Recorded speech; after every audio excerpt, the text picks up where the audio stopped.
तो आने वाली 25 मार्च को योगी आदित्यनाथ दूसरी बार सीएम पद की शपथ लेने जा रहे हैं और ऐसे में योगी आदित्यनाथ के शपथ ग्रहण समारोह को भव्य बनाने के लिए पूरे प्रदेश में तैयारी की जा रही है। शपथ ग्रहण समारोह को लेकर बीजेपी के कार्यकर्ताओं में कितना उत्साह है, इस रिपोर्ट में आपको दिखाते हैं।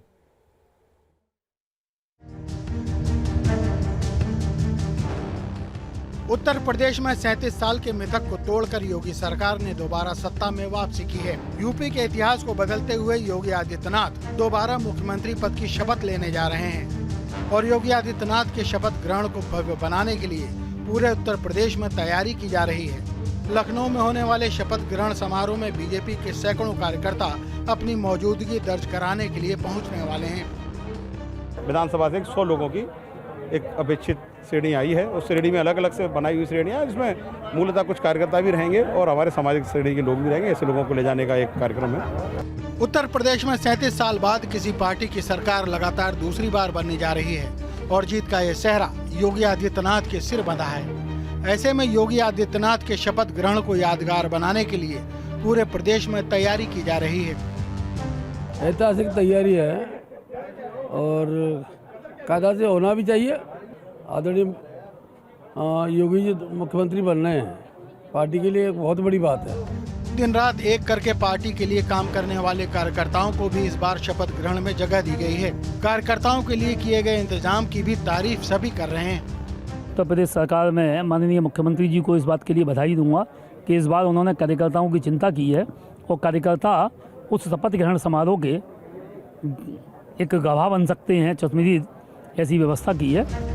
उत्तर प्रदेश में 37 साल के इतिहास को बदलकर बीजेपी ने दूसरी बार अपना परचम लहराया है। प्रदेश के इतिहास में ऐसा पहली बार होता नजर आया है कि लगातार दूसरी बार एक ही मुख्यमंत्री को यूपी की कमान मिली हो। जाहिर है इस बार का शपथ ग्रहण समारोह भी यादगार रहने वाला है। Team news state. 9 अप्रैल को 36 सीटों के लिए एमएलसी का चुनाव होना है, जिसके लिए बीजेपी और एसपी अपनी ताकत झोंक रही है। बीजेपी को अपनी जीत की उम्मीद है, जबकि एसपी का ये कहना है कि इस चुनाव में बीजेपी को गड़बड़ी का मौका नहीं मिलेगा, लिहाजा एसपी की जीत तय है। एक रिपोर्ट आपको दिखाते हैं। 9 अप्रैल को होने वाले विधानसभा परिषद के चुनाव के लिए बीजेपी और एसपी में मुकाबला कांटे का होने जा रहा है। विधानसभा में बीजेपी का पिछले 5 सालों से दबदबा रहा है, लेकिन विधान परिषद में संख्या बल में एसपी का दबदबा रहा है। इस कारण विधानसभा परिषद में विधेयक पास कराने में बीजेपी को दिक्कत होती थी। अब बीजेपी की नजर 36 सीटों पर होने वाले चुनाव पर है, ताकि विधानसभा परिषद में भी विधेयक पास कराने में समस्या न हो। 36 की 36 भारतीय जनता पार्टी जीतने जा रही है। हर व्यक्ति भारतीय जनता पार्टी को वोट देने के लिए उत्साहित है, उमंग में है, उल्लास में है और योगी जी को बनता हुआ देखना चाहता है। ये 36 पूरी की पूरी भारतीय जनता पार्टी की झोली में जा रही हैं। विधान परिषद में विपक्ष के नेता अहमद हसन का पिछले दिनों निधन हुआ था। चुनाव से पहले एसपी के कई एमएलसी बीजेपी में शामिल हुए थे, जिसमें नरेंद्र सिंह भाटी, शतरुद्र प्रकाश, रमा निरंजन, रविशंकर सिंह पप्पू, सीपी चंद्र, घनश्याम लोधी, शैलेंद्र प्रताप सिंह और रमेश मिश्रा शामिल थे। हालांकि समाजवादी पार्टी दावा कर रही है कि पंचायत चुनाव में उसका दबदबा था, लिहाजा विधान परिषद चुनाव में भी समाजवादी पार्टी भारी पड़ेगी। सरकार नहीं है, लेकिन जो वोट जिनको देना है वो लोग तो है ना।